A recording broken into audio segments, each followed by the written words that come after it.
I might be interested in the first Spider-Man, and I went in and I kind of told them what I might be interested in doing, and they hated it. I'm not interested in doing a superhero. You know, the thing I liked about Spider-Man was I liked the idea of the teenager, the notion of this kind of moment in time where you're both totally vulnerable and completely invulnerable. Something was so interesting about that. Spider-Man has a large history of legal complications when it comes to his film rights. Many directors have taken a shot at adapting the character way before Sam Raimi got involved, and they all seemed to have their own unique interpretations on how to approach a Spider-Man film. A stage play with Nazis, a Cold War epic with Dr. Octopus, and Peter getting a wet dream are just some of the most bonkers ideas that have been developed over the years. However, few ideas were as ambitious as David Fincher's pitch for a Spider-Man film, a pitch so strange that Sony themselves hated the idea and utterly rejected it. Go back to your station, I'm not tasting this crap. So what exactly was David Fincher's pitch for a Spider-Man film, and why did Sony hate it so much? It's March of 1999, and Sony Pictures Entertainment just handed over the film rights to adapt the book Casino Royale to MGM. The purpose? So they could acquire the Spider-Man film rights in return, which MGM had ownership of due to some complicated contractual agreements. I'm not smart enough to explain it, so look it up. After Sony acquired the film rights to Spider-Man, they would also get their hands on James Cameron's script, as the director was actively developing his own Spider-Man film several years prior.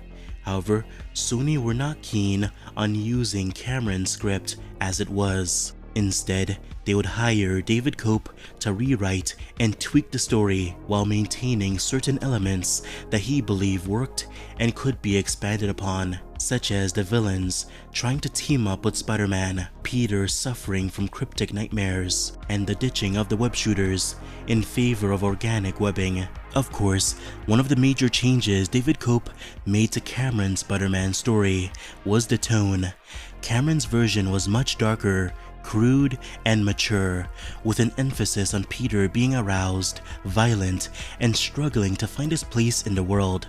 However, Koepp's version evidently embraced something a bit lighter, more fun and campy, in order to both appeal to a larger demographic and reflect the stories he was taking influence from. James Cameron wrote a treatment for Spider-Man, and the fact that James Cameron was even considering Spider-Man gave it a certain legitimacy. And Columbia fought hard to get the rights to it away from, I think it was Canon at the time. And we used part of, some of Cameron's ideas in the movie. Well, there were some non-standard choices, and certainly to make a comic book movie at all in 2001 was a non-standard choice. With Koepp developing the script for the first Spider-Man film, Sony would begin actively seeking out directors to helm the project, with the most notable ones being Tim Burton, Michael Bay, Ang Lee, and M. Night Shyamalan. However, according to many executives at the studio, many of them seemed to lack much interest in the story David Koepp had created and were more keen on developing their own Spider-Man stories with no studio interference. And David Fincher would be one of the many candidates to come in and pitch an idea. Fincher at the time was sort of a powerhouse when it came to acclaimed projects, so he seemed like a unique and promising choice to helm the film. However, Fincher was less interested in adapting Koepp's screenplay and instead opted to craft a brand new story that would adapt the seminal work The Night Gwen Stacy Died. And taking a look at his pitch, it's clear his vision for a Spider-Man film was the opposite of what Sony wanted. We are prepared to make you a very generous offer. And we are prepared to reject that offer. Michael, you haven't even heard. Never. When you think of a David Fincher film, what often comes to mind? Well, they are dark and depressing most of the time. He incorporates a lot of creative and unorthodox shots in his films, enhanced through the use of CGI, making his style recognizable for those who are attentive enough. Last but not least, his movies, for the most part, are grounded. Fincher never delves into the utterly ridiculous or campy. Instead, his stories have a form of realism, the worlds the characters inhabit, the trials and dilemmas they must solve, and most notable of all, the complexity of the protagonists, as oftentimes they are portrayed as outcasts, a bit arrogant, impulsive, or maybe a bit mentally unstable. Fincher seems to love adapting eccentric characters, those that are very close to individuals we know, but also peering into worlds many of us aren't familiar with. This is the idea that drew Fincher to Spider-Man as a character. He was less interested in the more outlandish elements of his character, such as his origin story. Instead, he wanted to really explore the human side of Spider-Man, the idea of a figure who's so emotionally vulnerable, but at the same time is the strongest person in the world. Fincher's film would have been more akin to a grounded character study, similar to Spider-Man Lotus, exploring Peter's insecurities and emotional fragility, but also demonstrating that he's a pillar of strength that very few hope to overcome.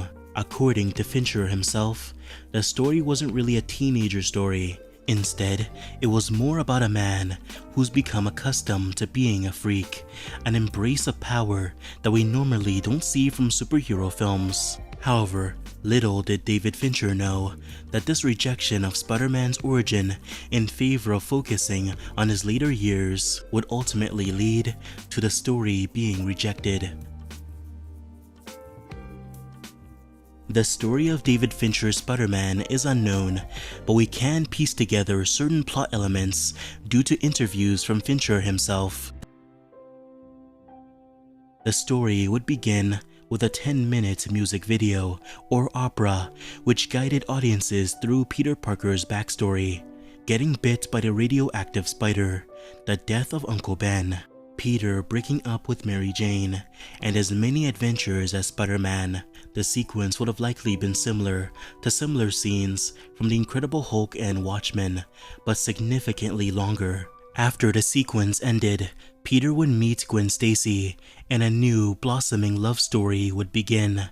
Peter would have most likely been afraid of getting close to Gwen due to his previous failed relationship with MJ, but over the course of the film, he would open himself up more and allow Gwen into his life, before the menace Green Goblin appears, who would have been the villain of the film and would be responsible for Gwen Stacy's death. The ending of the film is one of tragedy and loss, but with a small sliver of hope that Peter can rise above his grief and emerge as a hero the people of New York needed. So what do you think? Oh, brother, this guy stinks! When Sony initially heard David Fincher's pitch for the first time, they absolutely hated the idea. Fincher's Spider-Man essentially went against their vision for how they think the movie should be approached. Remember, they wanted the film to be crowd-pleasing and serve as the first major introduction to the character for general audiences. However, Fincher wanted to formulate his own story that ignored the origin story like Sony wanted, was a lot darker when compared to the lighter tone Sony wanted, and was likely a one-off film as opposed to Sony's plan for a major franchise. It only makes sense that Sony would immediately reject Fincher's pitch, closing the door on such a unique interpretation of the character.